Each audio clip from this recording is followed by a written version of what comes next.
નમસ્કાર સૌને। આજે આપણે વાત કરીશું નવરાત્રિ વિશે। શા માટે આ તહેવાર નવરાત્રિ કહેવાય છે, તેની પ્રાચીન કથા વાર્તા શું છે, શા માટે આ તહેવાર મનાવવામાં આવે છે, તેમજ તેનું ધાર્મિક અને આધ્યાત્મિક મહત્વ શું છે। તો આવો જાણીએ।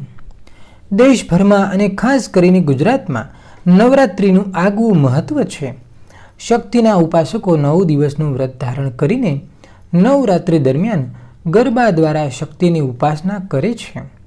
ઘણા લોકો નવરાત્રિને કે ગરબાને માત્ર મનોરંજનનું સાધન માને છે અને બીજા બધા તહેવારોની જેમ જ ગરબા પણ માત્ર એક તહેવાર છે અને આનંદ માટે ઉજવાય છે તેવું માને છે, પણ ખરેખર એવું નથી। ત્યાં આપણે ભૂલ કરીએ છીએ। નવરાત્રિનું આધ્યાત્મિકની દુનિયામાં ઘણું વિશેષ મહત્વ છે। નવરાત્રિ તો શક્તિની ઉપાસનાનું પર્વ છે, નહીં કે માત્ર ગરબા દાંડિયા રમવા માટેનું કે મનોરંજનનું પર્વ। ગરબા માત્ર એક માર્ગ છે માં શક્તિની આરાધના કરી તેની નજીક પહોંચવાનો।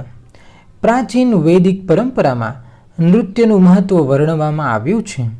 એવું કહેવાય છે કે ઈશ્વરને પ્રાપ્ત કરવા માટેના અનેક રસ્તાઓ છે। આ તમામ રસ્તાઓ તમને ઈશ્વર સુધી લઈ જાય છે અને તેમાંનો એક રસ્તો એટલે નૃત્ય। એટલે સૌ પ્રથમ એ જાણવું અને માનવું જરૂરી છે કે નવરાત્રિ પર થતા રાસ ગરબા માત્ર મનોરંજન નથી, પણ આપણી ધાર્મિક અને સાંસ્કૃતિક પરંપરાનો જ એક ભાગ છે। તો આવો આપણે જાણીએ હવે નવરાત્રિ શા માટે ઉજવવામાં આવે છે અને એની પ્રાચીન કથા શું છે। ધાર્મિક માન્યતા અનુસાર એવું કહેવાય છે કે એક સમયે મહિષાસુર નામનો એક રાક્ષસ વર્ષો સુધી બ્રહ્માજીની તપસ્યા કરે છે। એટલે બ્રહ્માજી પ્રસન્ન થાય છે અને વરદાન માંગવા કહે છે।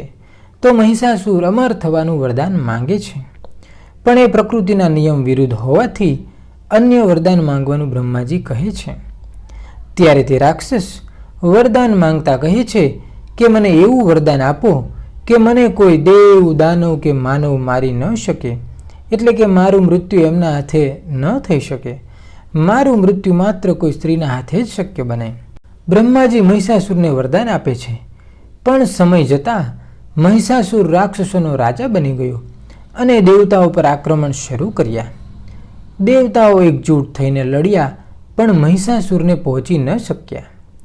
દેવતાઓએ ભગવાન વિષ્ણુ અને ભગવાન શંકર પાસે મદદ માગી, પણ બ્રહ્માજીએ આપેલા વરદાનથી મહિષાસુરનો સામનો કરવો અશક્ય હતો।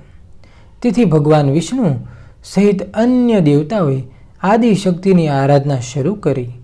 બધા દેવોના શરીરમાંથી એક દિવ્ય પ્રકાશ નીકળ્યો, જેમાંથી દેવી શક્તિએ સ્વરૂપ ધારણ કર્યું। દેવી શક્તિનું સર્જન મહિષાસુરનો સંહાર કરવા માટે થયું હતું અને થયું પણ એવું જ કે મહિષાસુરે દેવી શક્તિ સાથે લડાઈ કરી। 9 દિવસ સુધી આ યુદ્ધ ચાલ્યું અને 10મા દિવસે આદિશક્તિએ મહિષાસુરનો વધ કર્યો। ત્યારથી નવરાત્રિ પર્વ શરૂ થયું।